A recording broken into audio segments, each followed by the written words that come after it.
With the new classification of the Harran virus seeping further and further into the genetics of a person and our whole species as a whole, mutations would begin happening on a massive scale amongst the population. Well, in those that survive anyhow, because 98% of humans infected with this new variant, allegedly created by the GRE, but if you watch my last episode, you know that was straight up aliens. The variant called the tachy-transmissive Harran virus, or just THV for short, would flatline a person with no further mutations taking place because, well, they were gone. However, that is not to say 2% of the population didn't have to contend with massive issues on a large scale as a result. Those that somehow survived of hospital odds post-infection were arguably worse off than those who would have dropped, as being 6 feet under was a blessing. The virus would enter their bodies, and rather than create what would likely be the cytokine storm necessary that would then drop the 8% of the Homo sapiens race, their bodies would behave differently, allowing for the virus to settle into their meat suits and begin inducing changes through genetic instability. It could be argued that potentially a tweaked immune system that may have been a little weaker than normal would allow for such an event. With the immune response not as aggressive to this invasive virus, it would allow for the virus to induce what would be seemingly beneficial changes to the cell, if not an absolute detriment to the person. See, that's what's interesting about what is considered beneficial and isn't.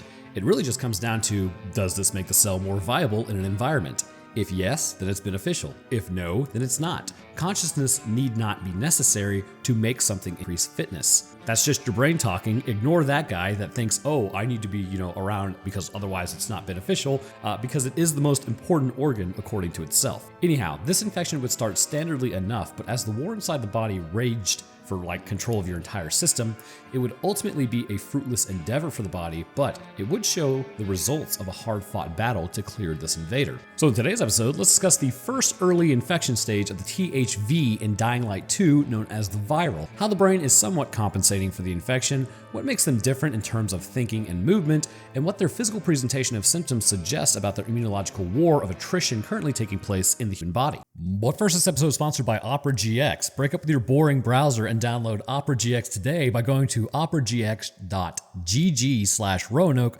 or click the link in the description below. Opera has been innovating the browser space for over 25 years at this point. Alarming to think that I'm that ancient as remembering a time when you had internet on the CDs, but crushing existential threat aside, Opera was built by bringing together exceptional international teams of developers, coders, researchers, marketers, and support.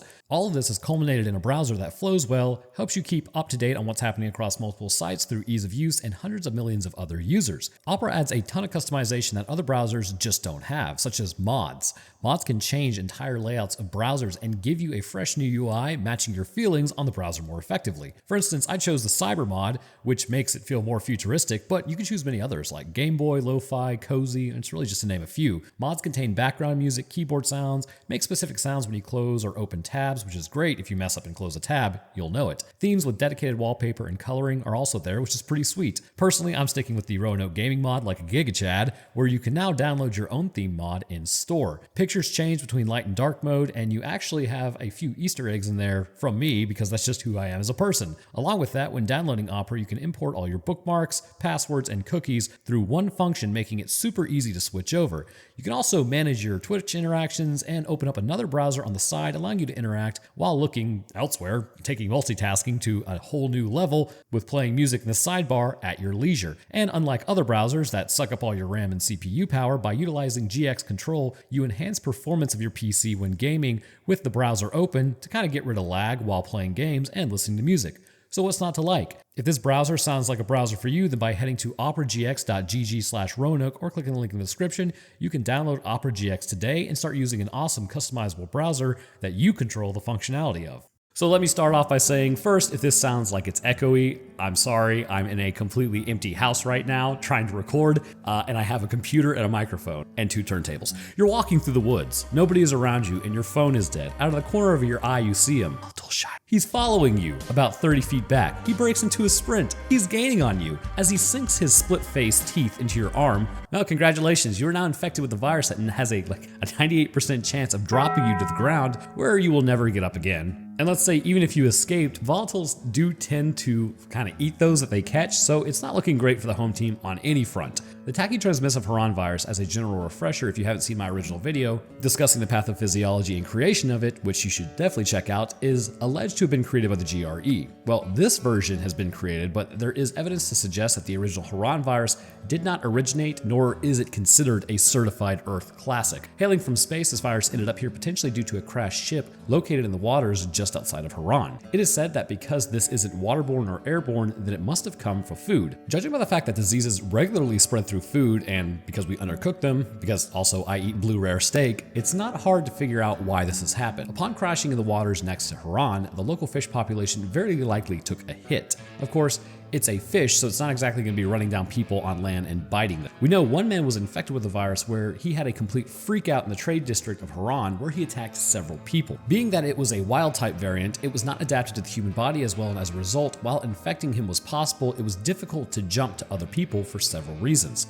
The first reason is what we see in today's discussion actually, the viral variant. But we will get there momentarily. When the man attacked, he did so with his hands, beating and fighting others. There was no exchange of saliva to blood or saliva to saliva. Basically, the Harran virus is existing within bodily fluids, which means you need to stay away from the viral women as well, which really kind of strange if you're going after them. Seeing that the Harran virus appeared to hail from the Rhabdoviridae family, a group of lyssaviruses, specifically everyone's favorite disease known as rabies, the virus would then pull in the salivary glands of people, but at first, it would then induce aggression and madness, making them kind of fly into a blind rage. But people in this state did not appear to have the first instinct of biting, which was good at first, but the issues would progress. Having no clue where the virus was coming from, it was assumed to just simply be a type of flu virus that made one man go goblin mode. It is unlikely the water source would have been suspected, or at least what was housed within the water source, fish. As people very likely continued to eat this fish, they would become infected, and this would result in an outbreak of violence as the virus continued to become more and more adapted to our species. This would ultimately be quelled by the GRE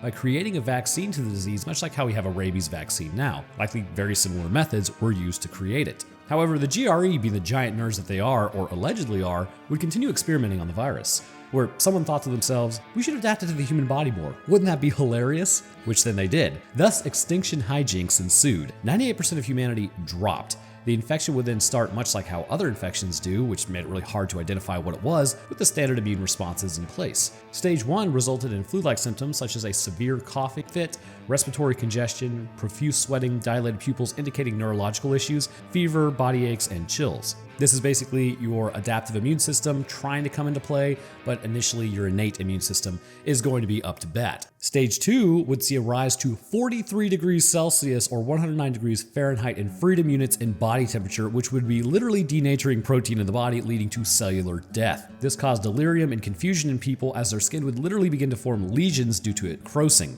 Stage 3 saw a sharp physical degradation in the body. These would induce painful muscle spasms and seizures. It is said that around this stage that a person's brain has existed in such a high temperature for so long that many of the neurons are now dead, creating an issue of opportunistic infection with their skull. They lose their ability to speak at this stage, which indicates that the Broca's area is essentially a slurry, we'll put it. Stage 4 is when all hope is lost. The genetic mutations would be irreversible through all but the most aggressive gene manipulation methods, of which we have no idea how to do yet as a species. So for all intents and purposes, you were donezo and gone. Sorry bro, tough break. The first thing that should be known about this new form of virus is that its rate of transmission is apparently much higher than the original Harran virus, given that it is now tacky transmissive, with tacky denoting fast or rapid and transmissive being transmissive. Of course, it may also be that it was much quicker at gene mutations, so it's just better at infecting you overall and then destroying you, which let's discuss that for a moment. It should be noted that those who become infected are actually struggling with the virus as it had begun to degrade their nucleobases of their genetic coding, which you may imagine kind of sends your body into a complete panic. It's a multi-pronged issue for the meat suit. First, what are nucleobases? Nucleobases are adenine, cytosine, guanine, thymine, and uracil, if you're using RNA, but these bases serve as the structural support utilizing physics and their charge essentially to give your DNA its strand-like appearance and functionality. Also, if you look at it, the DNA looks like a marker from Dead Space. It's always cool when your body likes something enough to change its complete structuring. The virus is directly attacking these nucleobases, and this means that your DNA strand is being broken in several different areas,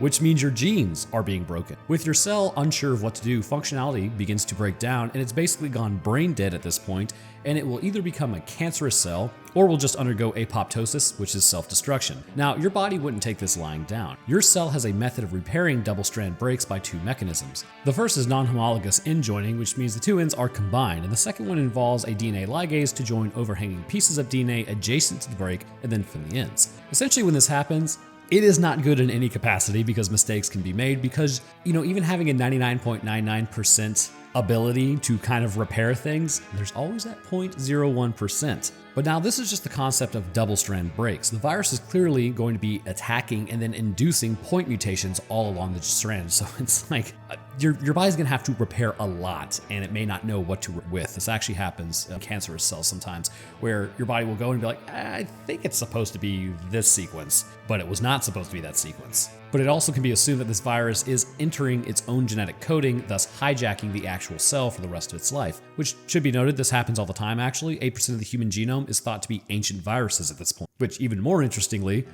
those viruses protect us from being infected by other viruses. What a world. So it's time we move from internal to the actual inducing of symptoms, as it will become clear why people begin changing into virals. With their genome under attack, many mutations all over the body would be happening. Most cells would simply expire and could not survive how thoroughly their coding was destroyed. This is why 98% of humanity flatlined during the beginning of the fall. Some, however, by random chance, which is a fact of life, would undergo some beneficial mutations, likely through cancerous means. Cancer cells are more difficult to take out usually because normal cells need certain conditions to survive. In some ways, normal cells are actually more adept at surviving. In instances like mechanical pressure, for instance, normal cells can deal with this, whereas cancer cells are destroyed. In terms of growing outside the body, cancer cells are able to thrive as long as there's some sort of nutrient they can draw from, whereas human cells would absolutely expire because there's no location inside of a system to keep them alive. Your body has specialized in being a multicellular organism. When a person is infected with THV, it would appear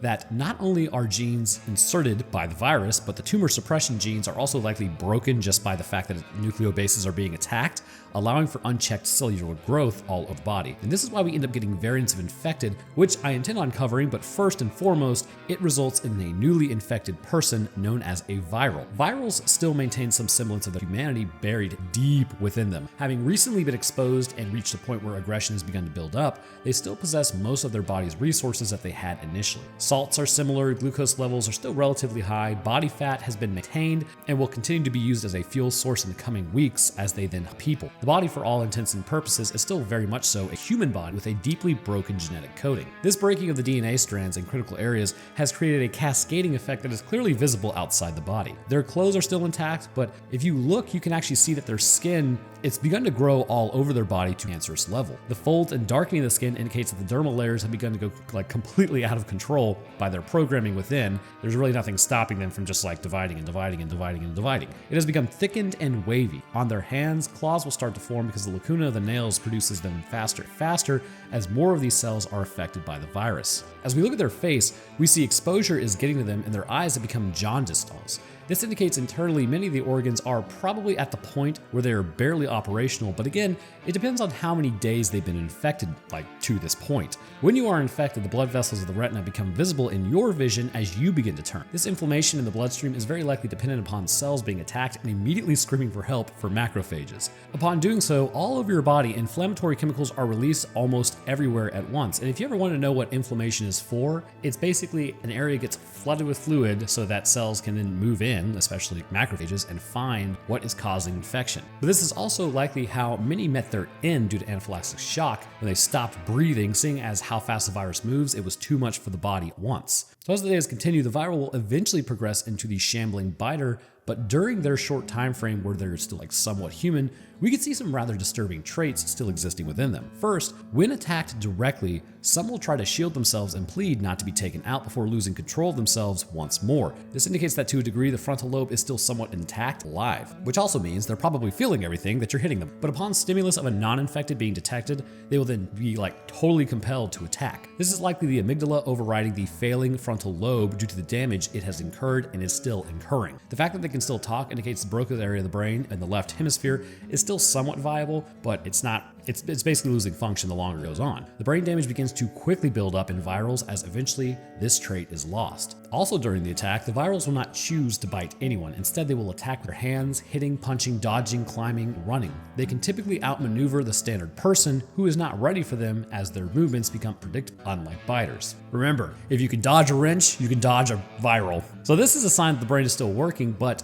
again, they are compelled by the virus, but the question is how? It would appear to me that the cerebrum is extensively damaged as the hours go by, not just days. A viral will become more and more uncoordinated, indicating that the cerebellum begins to incur too many mutations within the neurons, leading to cellular death. Along with this, the exposure to the environment, the internal temperature being that high, the movement where the muscles are pushed to their maximum, where they build up a muscular damage and lactic acid, along with just the natural depletion over time concerning glucose levels and salts, this will begin to slow them down as their body becomes damaged. Their humanity will disappear within a few days of becoming a viral once they have reached this depletion. And this is because their body now is just trying to survive as it's converting all fat stores of the body into energy, as the organs are also much less efficient than they've ever been. However, it needs to be understood that their body is still technically alive and functional, although they are considered to be corrupted with undeath. This isn't true. This is why removing the head or destroying the brain actually takes them out. Once you remove the organ that is just barely holding on to control, coordinating the body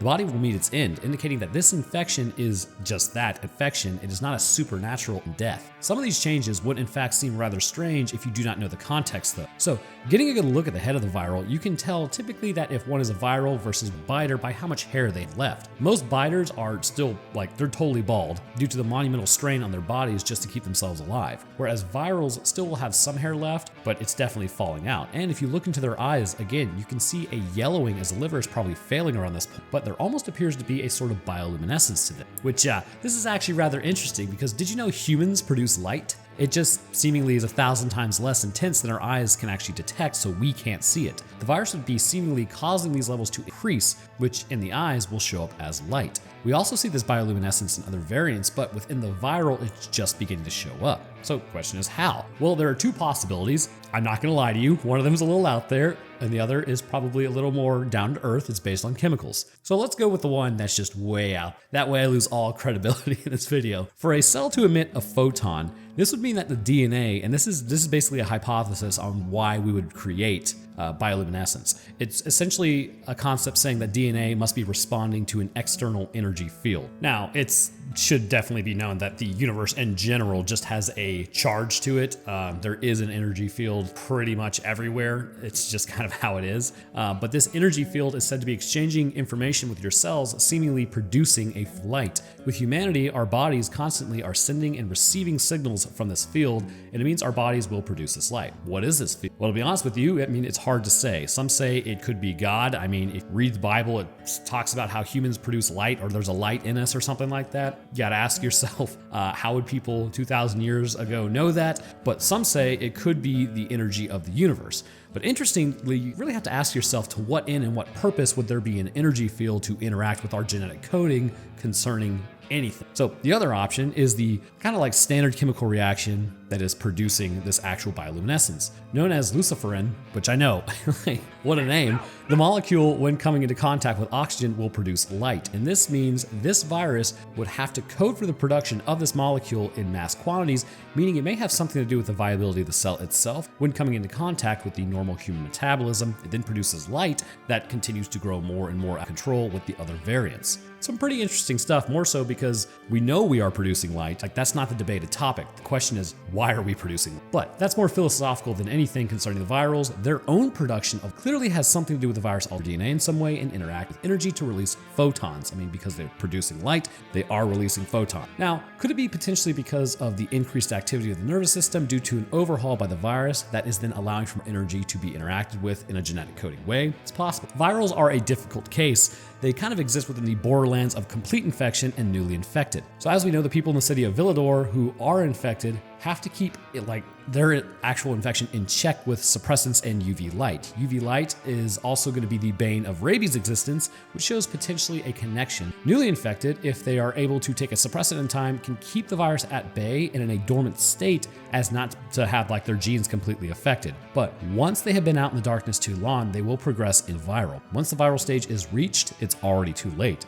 There is nothing left to do but to slowly lose your humanity through the virus attacking your brain body, sending you into a cancerous state, brain cancer included, as neurological constants such as connections, long form and established, are destroyed to the growth and destruction of neurons. Eventually, this results in a person who is no longer human but a clean slate, driven by pure instincts to survive and consume no matter who or what it is. But from here, we have to ask ourselves why they didn't join the 90% of those who dropped. What made them special so that they were the ones who actually affected and then got back up? The immune system is a complex piece of machinery and there are variations from person to person as these changes exist within. Life is a massive gamble from start to finish. There is a standard response that most of us have, which is just enough antibodies are released, the brain isn't inundated or overwhelmed by the immune system through things like eosinophil cytotoxic attacks, and the cytokine storm is never released on the body. And I mean, the body temperature is maintained long enough to combat a virus, but it's never raised to like 109 degrees so that you don't drop. Basically, a standard immune system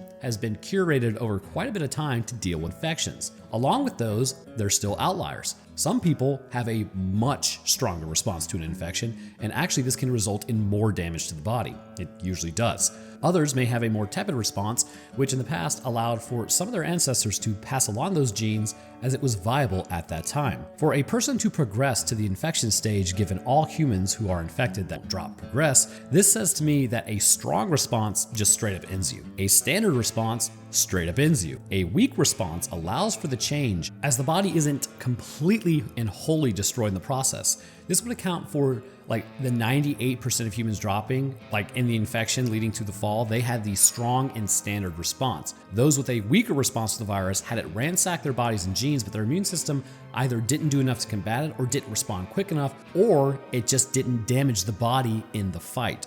Which in some terms, this allowed for the people of Vildor to live with the infection but needing suppressants. Either way, even surviving this isn't really the golden apple that you think it is. You either live in a world that smells horrible, but at least you're not infected, then you possibly get infected and are on like suppressants your whole life, or you get eaten. As the infection continues afflicting the virals, they may become biters once running low on bodily resources, or they may shift into an entirely different organism through random mutations in the body, growing bones out of their face, cracking their mandibles, splitting their chests, as it completely takes over their body. However, that is a video for another day. But I want to thank you guys for watching. If you enjoyed, then leaving a like would be great, and subscribing is a great way to stay up to date on when I post. I'll drop my Twitter, Discord, Patreon, and channel links like Tails in the description, which we're getting back to that. I've had a lot of challenges as of late, but it's coming back. But speaking of patrons, I'd like to thank mine real quick. First, huge thank you to our astrophysicist, Death's Dancer. Thank you, my man. Next up, I'd like to thank our scientist, Chad the Enjoyer of Scientific Explanations of B-grade horror movies, 23, Florian, Lucian Dragon, The Last Final Girl on the left, and Trash Panda in a Trench Coat. Thank you guys as well. And to the rest of my patrons, I really do appreciate your support. It goes a long way and is awesome of you, and you don't have to do it, so thank you. Okay, so mostly moved into my new place. Should be headed back to 2 videos a week here pretty soon. Roanoke Tales on the horizon. Just keep an eye out for all that. Gonna be doing my live streaming stuff once I actually get this room a little less echoey. But that's gonna do it for me. I hope everyone enjoyed, and I'll see y'all next one.